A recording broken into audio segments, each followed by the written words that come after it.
سلطانیه تو زنجان که دوره مغولا ساخته شده به دستور مغولا، به دستور الجایتو.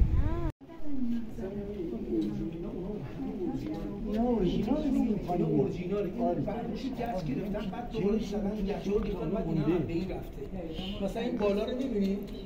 این هم به جریان یونسکو بوده، چون یونسکو اجازه نمیده. آره حتما.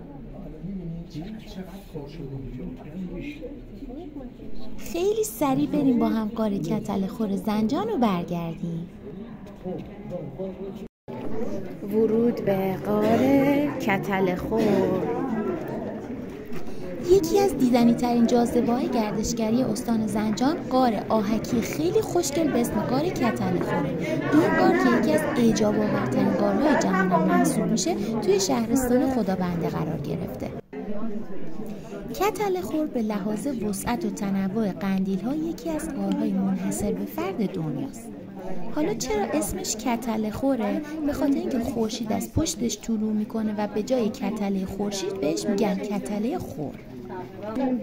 توی زبون ترکی کتله یعنی پستی و بلندی و ناهمواری‌های داخل غار و خور به معنی راحتی و آسونی.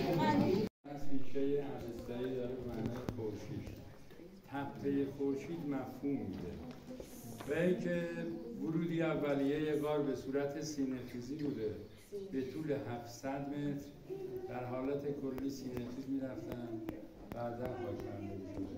این مسیر اولیه‌اش از این بالا یه رو دید تو هم اونجا بود، اینجا بوده ها، ولی اینجا بعد 100 متر بعدا باز کردن.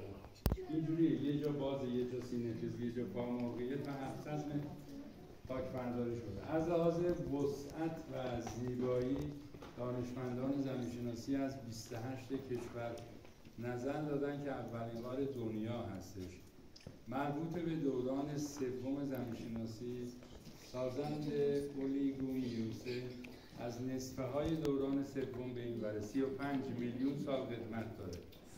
آهکی هستش، لایه بندی شده در 7 طبقه به صورت منفی، 7 تا زیر همه.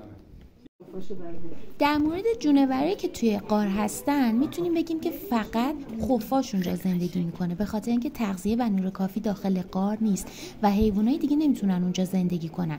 آب و هوای داخل غار هم قسمت‌های مختلفش متفاوته. مثلا توی ورودی به خاطر چرخش هوا تا 4000 متری تقریبا خنکه، از 11 درجه سانتیگراد هم شروع میشه.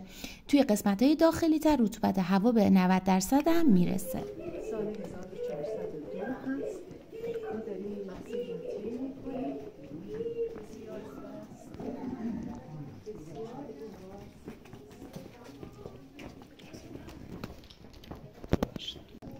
اینجا یعنی کره زمینه. آره. انگار مثلا یه سیاه‌چاله است. پرت شدی توی سیاه‌چاله.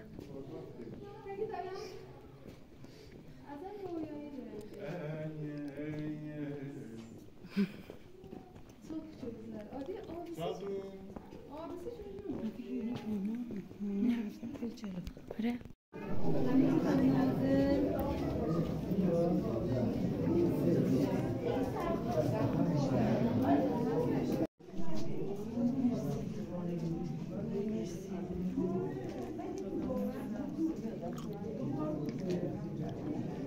دختر گلم اگه فیلمات خوب شد بذار تو گروه بذار.